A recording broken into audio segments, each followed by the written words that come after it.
اب ایک ترغیب دی ہے. حضرت ابو ہریرہ رضی اللہ تعالیٰ عنہ بیان کرتے ہیں کہ رسول اللہ صلی اللہ علیہ وسلم نے ارشاد فرمایا، جس نے اپنے ماں باپ کی قبر کی ہر جمعے زیارت کی یا ان میں سے کسی ایک کی زیارت کی، یعنی سے والدہ ہی فوت ہے صرف یا والدی فوت ہے، تو اللہ تعالیٰ اس کی مغفرت کر دیتا ہے اور یہ لکھ دیا جائے گا کہ یہ بری ہے، آزاد ہے، گرفت سے، جہنم سے آزاد ہے. معجم الصغیر کے اندر یہ روایت بیان کی گئی ہے. اس لیے میں اپنے دیکھنے والوں سے گزارش کرتا ہوں اگر پاسبل ہو تو ہر جمعے اپنے والدین اور کوئی ان میں سے ایک فوت ہوا ہے تو ان کی قبر کی زیارت کیا کریں اور ان کے لیے وہاں دعائے بخشش و مغفرت کریں. کچھ بھی قرآن پاک وغیرہ پڑھ کر ان کو ایصال ثواب کریں تو انشاءاللہ بروز قیامت ہمارا یہ آنا جانا، یہ مشقت اٹھانا، تکلیف اٹھانا باعث مغفرت بنے گا. اور انشاءاللہ پھر ہماری جو نسلیں ہیں، ہمارے بچے ہیں، وہ بھی چونکہ طرز عمل اپنے بڑوں کا دیکھتے ہیں تو کبھی ہمارا انتقال ہوگا تو یہ بچے بھی انشاءاللہ آ کر اسی طرح زیارت بھی کریں گے اور ہمارے لیے راحت کا سامان پیدا کریں گے. ایک اور روایت، دو تین بس میں روایت عرض کر دیتا ہوں، پھر ہم بخاری کی حدیثوں کی طرف آئیں گے. حضرت ابو ہریرہ بیان کرتے ہیں کہ نبی کریم صلی اللہ علیہ وسلم نے ارشاد فرمایا، جو بندہ بھی کسی ایسے مسلمان کی قبر کے پاس سے گزرتا ہے جس کو وہ دنیا میں پہچانتا تھا، پھر اس کو سلام کرتا ہے تو وہ قبر والا بھی اس کو پہچانتا ہے اور اس کے سلام کا جواب دیتا ہے.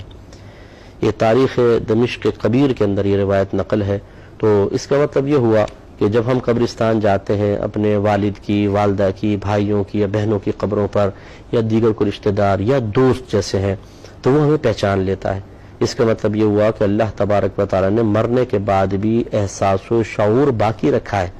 یہ نہیں ہے کہ بالکل انسان بے حس ہو جاتا ہے، کیونکہ جسم تو بظاہر بے جان ہے لیکن روح تو ہے، روح تو فنا نہیں ہوتی اور اس کا تعلق کچھ نہ کچھ جسم سے قائم رہتا ہے، کیونکہ اللہ تعالیٰ کی طرف سے نعمت یا عذاب یہ روح اور جسم کے مجموعے پر وارد ہوتی ہے.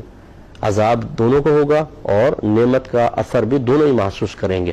تو اس لیے کہ جسم گل سڑ بھی جائے پھر بھی جسم کا ایک جزو ایسا ہوتا ہے جو مزید تقسیم قبول نہیں کرتا اور روح کا اسی کے ساتھ تعلق ہوتا. تو اس لیے معلوم یہ ہوا اگر ہم قبرستان جاتے ہیں تو یہ نہیں کہ مٹی میں مل گئے یہ ہمیں کیا پہچانیں گے، حدیث یہ کہتی ہے کہ وہ پہچانتے ہیں. اور ایک روایت میں نے پڑھی کہ نبی کریم صلی اللہ علیہ وسلم نے ارشاد فرمایا کہ مردہ کسی کے آنے پر سب سے زیادہ انسیت اس وقت محسوس کرتا ہے جب وہ شخص قریب آتا ہے جس سے بڑی محبت کرتا تھا. تو اس لیے اگر کوئی آپ کا قریبی ایسا رشتہ دار آئے یا آپ کسی ایسے کے پاس جائیں جس سے بہت انست اور محبت ہے، سب سے زیادہ اس مردے کو خوشی ہوتی ہے اور اس کو راحت ملتی ہے. اس سے ذرا میرے وہ بھائی بہن بھی درس حاصل کریں جو قریب ترین رشتہ دار ہیں، بہت ہی پیارا دوست تھا، جگری یار ہے، لیکن ہم مرنے کے بعد ان کو بھول جاتے ہیں، ان کی راہ، وہ ہماری راہ دیکھتے رہتے ہیں اور ہم ان کی قبروں پر نہیں آتے ہیں. اس پر ذرا توجہ کرنی چاہیے. اللہ تعالیٰ عمل کی توفیق عطا فرمائے. آمین.